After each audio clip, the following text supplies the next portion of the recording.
Hey everyone, today we are wrapping up the week, wrapping up the weekly pack. Had a chance to jump in, still kind of early to midweek. I was just a little delayed on the editing. Just really trying to squeeze in some more custom pack and static pack videos in between the weekly pack. Going to be picking it up, getting more and more videos scheduled, but yeah, it's been a lot slower getting into it than I thought. I'm losing a lot of games, but we're not here today for losses. We are here for the wins. And in this weekly pack, there were some really fun combos. There are some obvious, like, I think easy combos, let's say, that I'm kind of proud of myself. I feel like I avoided, the main one being the vampire bat. So one of the categories of this week is ailment pets. And there's not too many. I think it's ailment pets and then food pets, if I'm not mistaken. I'm actually, like I said, it's a couple days removed from these runs, so I don't remember all the ins and outs of it, but the Vampire Bat, super strong. There's not a lot of scaling. It's actually the Axolotl, I believe, is the only like high tier permanent scaler. But then, of course, you have the Sea Cucumber, which is tasty scaling. It's one of my favorite in the game. That's going to come in the bonus clips. This main run here, you see I'm taking a long time to make this decision. The main reason being because I knew there wasn't a lot of permanent scaling, so I was like, oh, taking a quail early could be good. But if you take a quail early and you don't really use it, it's just hanging out there. It's basically like a sloth. It's not going to do much for you. So might as well take the pony now and see if we can do something with it. Because yeah, there's a couple combos with the pony that can absolutely pop off. If you get a little bit of scaling, maybe you get some perks that could help you out along the way. And since we get a second pony on the level up, that's what we're going to do here. So you see I even froze the fresh water just to get any stats we can on the first pony. And yeah, a little Dubs pony action. The two umbrella birds show up, so might as well take it for the level up. We can pretty much level it up, sell it off right away. Hey, just like this opposing team did. Yeah, there's Mandrake, which can activate the Vampire Bat too and be pretty strong if you level it up. Of course, the Tree Kangaroo as well. And the Giant Tortoise and the Donkey. So, very interesting. Hitting the Giant Tortoise is pretty nice on the level up. It can just scale itself on health. You see that's what I'm looking at. I love my scaling. There's even the 3 HP food sitting there in the shop. Salads, it looks like sushis later, pizzas later, of course chocolates, but other than that, not much except for the cockatoo. The cockatoo can definitely help out. I think in my blind weekly I utilized it a lot. I know if it doesn't show up in this main run, it's definitely used in the bonus runs. Speaking of the bonus runs real quick, while we're looking at the pack, I don't know how long we looked at the pack at the beginning, but I usually don't look for very long. I just kind of bring it up so you can pause it if you want. But the fact that I'm looking in the run shows that I'm thinking about things. And when you're thinking about things and you bring in a donkey, usually good things are going to happen. The donkey is one of the strongest units in the game, by far. It can counter so many things. When you think of all the really strong, like meta, right? I just saw the grizzly bear in the pack, right? You think of the vulture, kind of the same thing, the backline sniper. Think of like the Secretary Bird Spinosaurus, the meta summon unit support that sits in the back line. I mean, these units are so good, and one donkey can just destroy them. So I figured, all right, that's great. And yeah, I'm looking for another tier 4 now, and the Locust comes into play. So might as well take it. I have a level 2 frog. This is actually pretty funny. So it looks like I'm assuming I'm going to frog swap an umbrella bird for +2/+1. So a little bit of greed there to get any kind of stats possible. That's how desperate this weekly is. So on this last day of the weekly pack, you'll have anywhere between a few hours and well, if you're watching this past 5 p.m. Pacific, then the weekly's already updated on PC. But you can jump in this on mobile for another day. And yeah, at this point, I got the combo set up. It's exactly what I want. I'm not in a big rush to like sell off my frog and my umbrella bird. Let's just feed any food we can to the pony. Gave it the Brussels sprouts, which is the only protective equipment in the pack. And immediately, it pays off. There's the combo. So the goal is to, if the pony's level 2, you want at least 2 knockouts, right? So then we get those 4 summons. Ideally, you'd want 3 knockouts with the pony, and then you're filling your board with locust summons.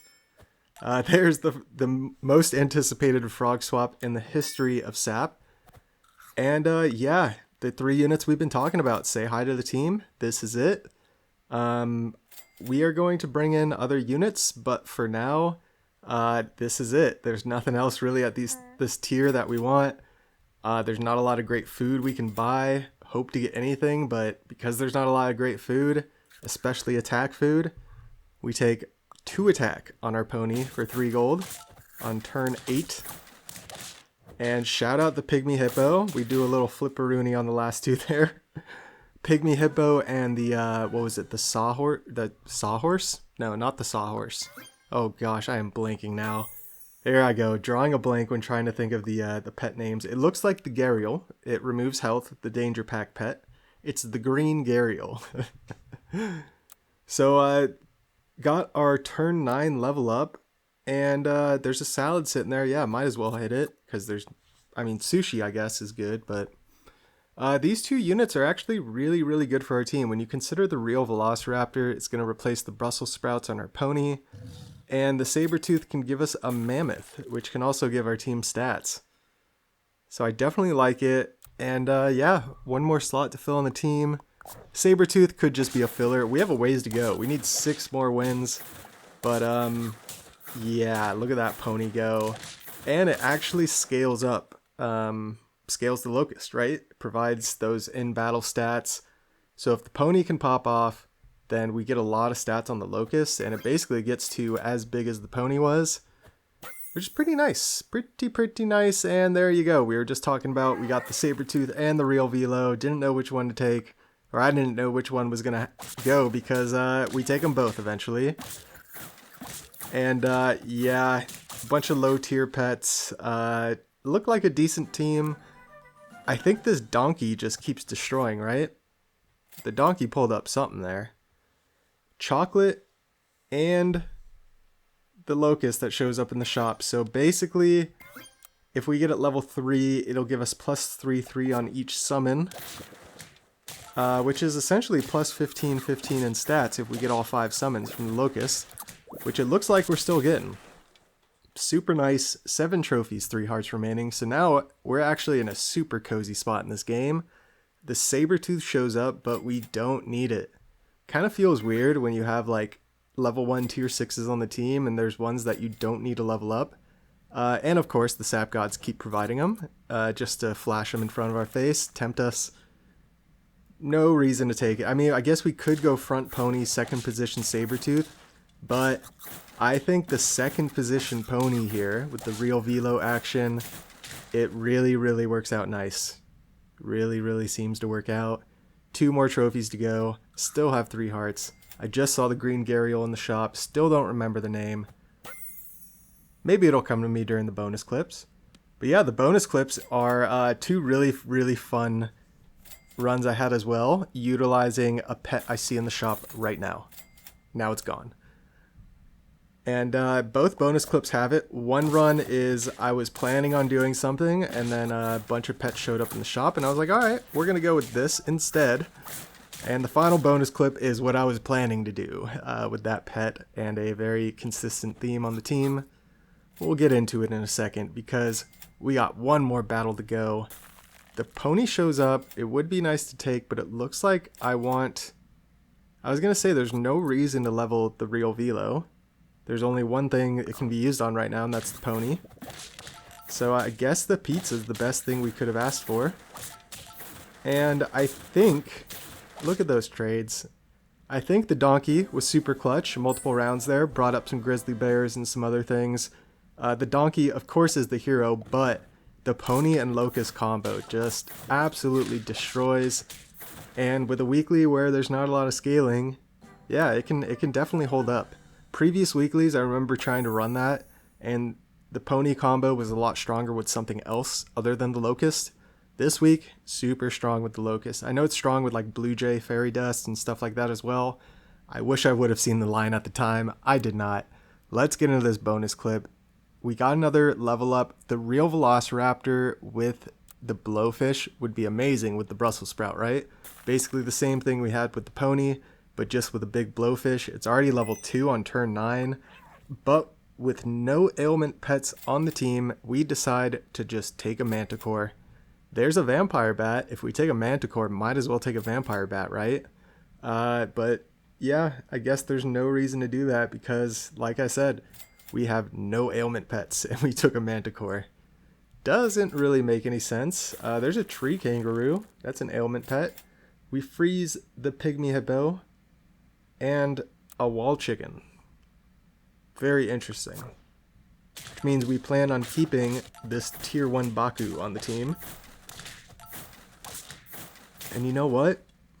Team's actually, big blowfish can hold up enough. So maybe I just figured this team is strong enough to where, yeah, it doesn't really matter. We can buy these manicores and just kind of not worry about it for now. And I'm trying to think if there's of the high tier ailment pets in this pack. I think there's only one. So you see here actually there's the, what is it, Toasty? A tier 1 ailment pet. They have the, from the snail. They have the manticore. No, not the manticore. They have the, blanket on the name, mandrake, which gives the dazed. There's an albatross. Ooh. And there you see it. The sea cucumber. I talked about it at the beginning of the video. Gives the tasty ailment, which is permanent scaling for your team. And I have 2 manticores now. So we forego on the albatross. I wanted to use the albatross, right? So that is going to be the final bonus clip that we're going to see next, is kind of using the blowfish for how I wanted to use it. And this is interesting here. Bring in 3 separate manticores, and here's the, oh, decide to stack them, and we get another. Oh my word. So here's the thing. Usually the units in the back line get scaled. So I want this back manticore to get scaled, and look at that. It actually happened. And if the, like the level 1, if the manticores faint before the tasty goes out, then you're not getting the benefit of the manticores. So it's kind of a tough one here. We need this blowfish to really do work. I actually pass on the pizza. Is that true? That is crazy. And I think because it's a dire situation, we just need more tasties going out. Need more ailments going out. What's the point of having a level 2 and a level 1 manticore if you're only having 1 ailment go out? Luckily it goes on the first pet, and look at that. We get a bunch of stats, and in pack with not a lot of scaling, it's pretty nice. We only need 2 wins, 8 trophies, 3 hearts remaining. This run is still looking really nice, and there it is. We get another one, and we get another manticore, so you might as well just go all in.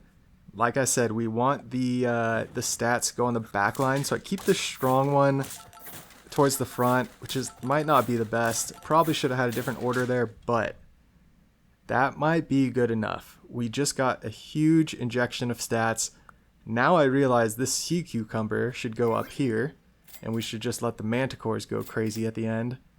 Another manticore shows up, and I decide to stack them, put the weak one in the back, probably hoping for another sea cucumber to go in this open slot here. Ideally, you would want a level 3 and a level 2 sea cucumber, and then you get 5 tasties going out on the whole enemy team, and then you have this double level 2 manticore. But you see here, we're starting to scale like crazy.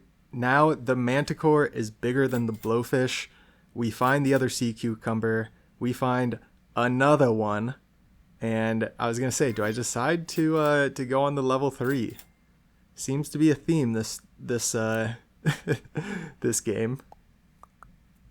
But nope, we don't need the achievement or anything, so we keep them separate so we can start scaling another one. None of the tasties actually hit the one we just brought on. They have a peanut butter team, which is a counter to our scaling, but easily power through it. And here we go. Check this out real quick. I love it when I get the chance to do this. We're going to show the very beginning here. We're going to fast forward real quick. So we do a frog swap off of a frog. So I'm going to buy this level 1 frog and sell it and pass these stats onto the Bombus Dalbami. And if you don't know this tier 1 Bombus Dalbami, it is a great pet. It is one of those that are activated by the number of friendly attacks, or maybe number of enemy attacks. And basically you need 4 attacks. So if each pet in front of it, if it's in the very back of your team, if each pet in front of it just gets 1 attack off, you'll get all your triggers, which is 2 triggers in total. And you see now we fast forwarded to turn 7. We got the Blowfish going. We got the level 2 Mandrake, which is actually pretty nice. Gonna get a level 3 Bombus Dalbami, freezing the food, freezing the cockatoos, freezing everything that we can use to help us basically keep pace on this run, because only 1 trophy but 3 hearts remaining. So if we can start stacking trophies, saving these hearts for the late game, I think things could make a good turn. There's a Vampire Bat, which actually goes very well with the theme of the team that I'm trying to do, but the only problem is to activate the Snipes, you need ailment pets. So that's kind of an extra slot on the team. It's a slot I really didn't want to use. This is not an ailment team. This is a sniper team. And I wanted to try to go all out, do something I did recently. I took the Bombus Dalbami. The reason I love it and I'm so excited about it is because I recently took it to custom packs, used an Albatross with it, and it just destroys when you get it to pop off. I used other like low tier snipers, of course, with it as well. So I think I used a Hoopoe Bird with a mushroom in the front line. Maybe the main run wasn't even a mushroom. It might have just been a Hoopoe Bird with a melon. And it worked out so well. It's really nice when you can really have low tier pets that aren't that effective in late game be buffed by a high tier unit. And then, you know, you get the synergy going and it makes just for a crazy team that isn't that hard to build, because yeah, if you can just hang on to a low tier unit the whole game, you don't gotta really worry about it. You just slowly build it up over time. Look, it's got a lot of stats. Our Blowfish is looking very healthy as well. Luckily with the scaler, the danger pack scaler we have, that actually really works nice for the Blowfish. So what a beautiful roll in the shop. 2 chocolates and a cockatoo. You can't ask for much better. Decide to take a chocolate. Very interesting. I usually like keeping the shop open turn 9 and on, the food shop that is, over the pet shop, just because getting chocolates. I just think chocolates are the best thing in the game. If you get a high roll of chocolates, it'll solve all your issues. You can build whatever team you want. So we're going to ride off into the sunset pretty quickly here in another turn or two, but before that, I want you to try to guess, looking at the pack here, what do you think is going to be filling in the last slots on this team? So obviously I said the Albatross is going to be coming in, right? So that fills 1 slot. We have Bombus Dalbami and Blowfish. They ain't going anywhere. That's where the Albatross is going to work. So realistically, it's the last 2 slots. So the main reason I'm stacking so much health on the Bombus and the Blowfish are because I need to get all of my triggers from my Bombus Dalbami, and it's going to be in the middle slot on my team.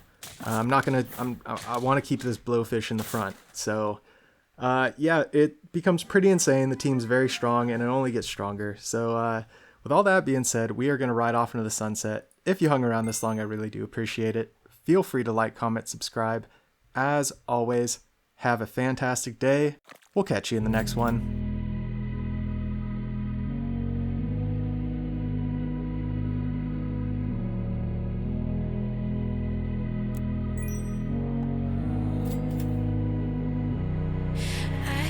Sleep, yeah. Only miss you when I'm breathing in too deep, yeah. Am I just your little secret? I didn't hear the sirens. I didn't want to see the warning signs, and now I pay the price, yeah. Oh, I should've known. It hits me like a tidal wave every time you say my name. It hits me like a tidal wave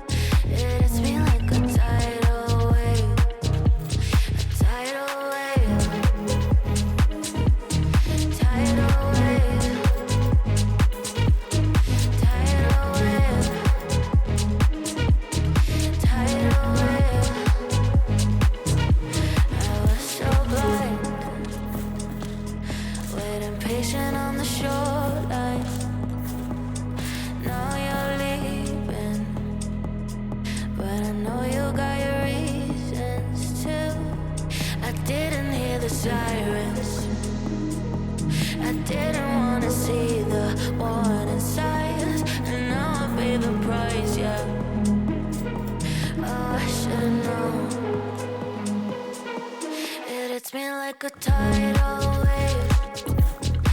Every time you say my name, it hits me like a tidal wave. It hits me like a tidal wave. A tidal wave. Tidal wave. Tidal wave. Tidal wave.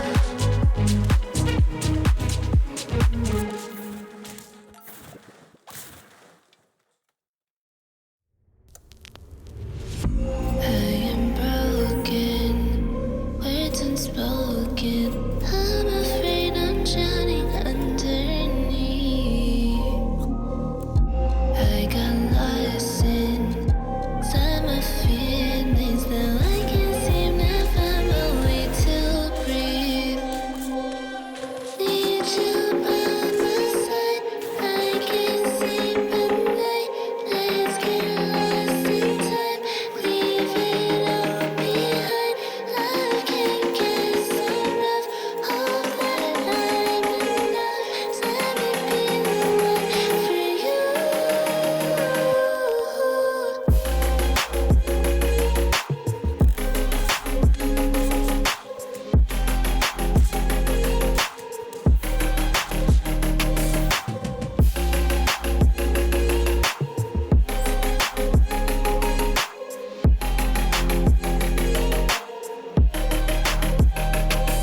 I'm trying not to let go of my pride, but every time you come back, it's like falling down.